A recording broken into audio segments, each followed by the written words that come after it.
Kebesaran belas kasih Allah. Saudara-saudariku yang dicintai Tuhan, suatu ketika seorang guru mengajar murid-muridnya. Sang guru memulai materi pelajaran dengan pelajaran matematika.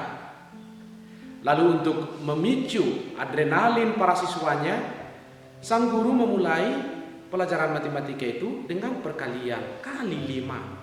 Lalu sang guru menulis di papan tulisnya dengan begini: 1 kali 5 sama dengan 7, 2 kali 5 sama dengan 10, 3 kali 5 sama dengan 15, sampai seterusnya hingga pada 10 kali 5 sama dengan 50. Ketika sang guru selesai menuliskan di papan tulis 10 kali 5 sama dengan 50, sontak semua murid tertawa. Dan nada tertawa para murid itu nada mengejek. Lalu ketika mereka tertawa, sang guru bertanya, "Kenapa kalian tertawa?" Lalu para murid serentak menjawab, "Masa Bapak Guru tidak tahu 1 kali 5 sama dengan 5? Masa dibuat di situ 7?" Lalu sang guru mulai tertunduk dan melihat mereka satu persatu. Dan pada saat itu juga sang guru berkata kepada mereka, "Lihat, ada 10 pelajaran, ada 10 soal yang saya kerjakan, di antaranya ada 9 yang benar. Tapi kalian hanya melihat 1 yang salah. Saya sengaja membuat itu salah supaya saya bisa melihat reaksi kalian." Saudara-saudariku yang dicintai Tuhan, manusia sering hidup dalam kegelapan. Kegelapan pikirannya, perkataannya, perbuatannya, cara pandangnya. Kita sering sibuk memikirkan, melihat keburukan, kejahatan orang lain. Karena itu kita lupa akan kekurangan kita. Kita juga sering lupa, kita juga sering melihat kualitas diri orang lain, menilai kualitas diri orang lain, sehingga kita lupa akan kualitas diri kita.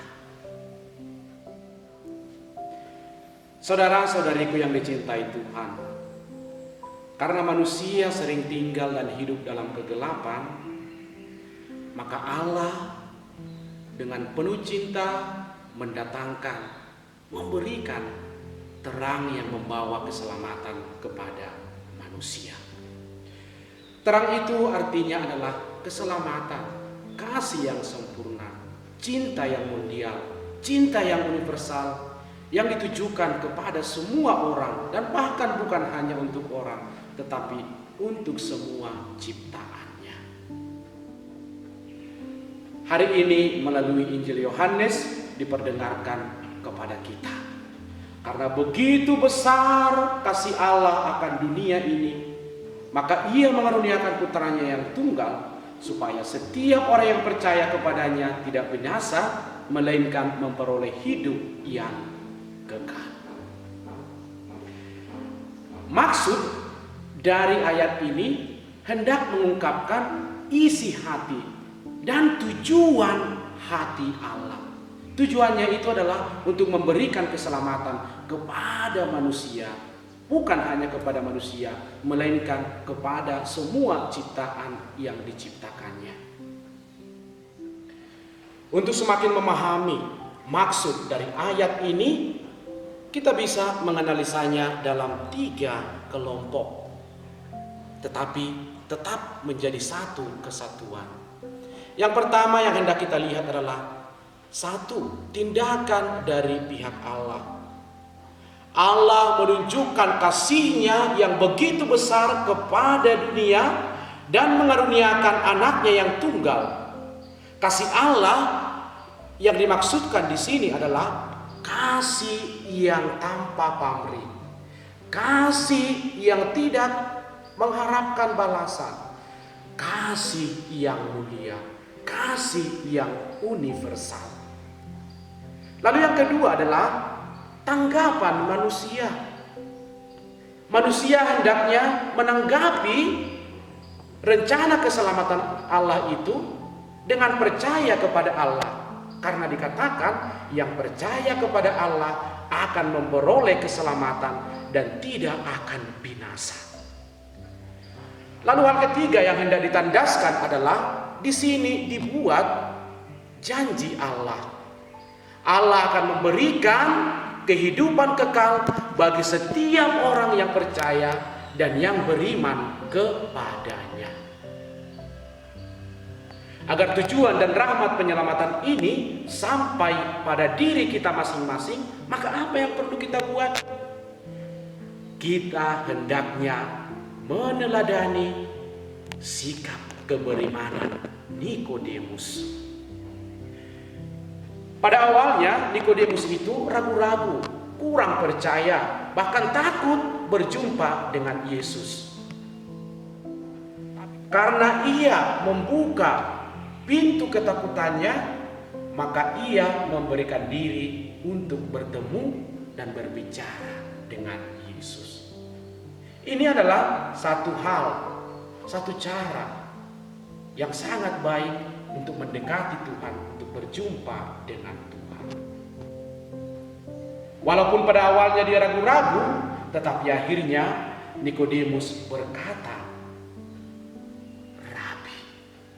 Ungkapan ini adalah ungkapan iman, ungkapan kekuatan iman, karena dia sudah percaya bahwa Yesus adalah utusan Allah yang menyelamatkan dunia.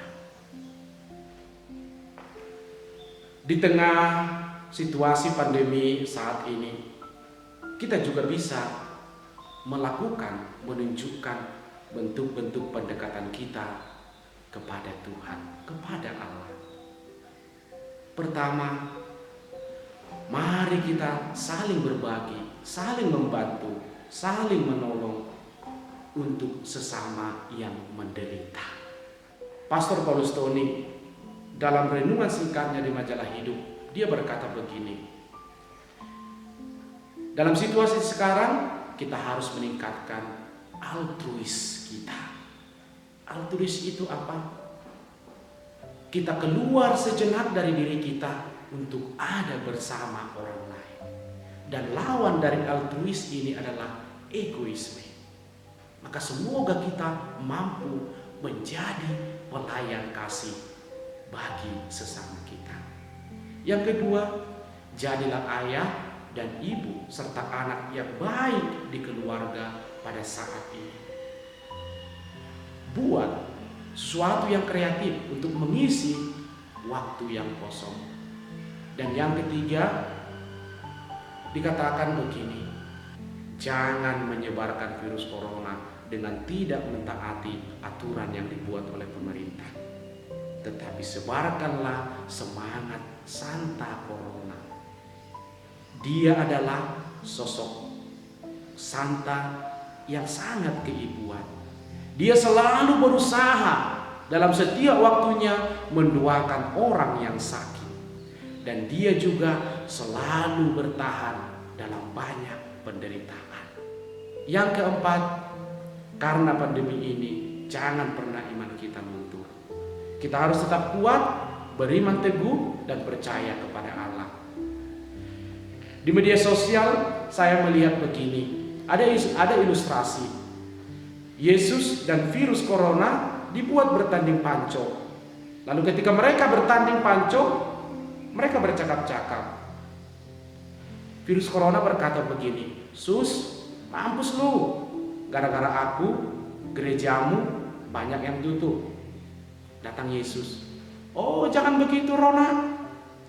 Gara-gara kamu menutup gerejaku, banyak gereja-gereja yang baru terbangun dan terbentuk di dalam keluarga-keluarga umatku."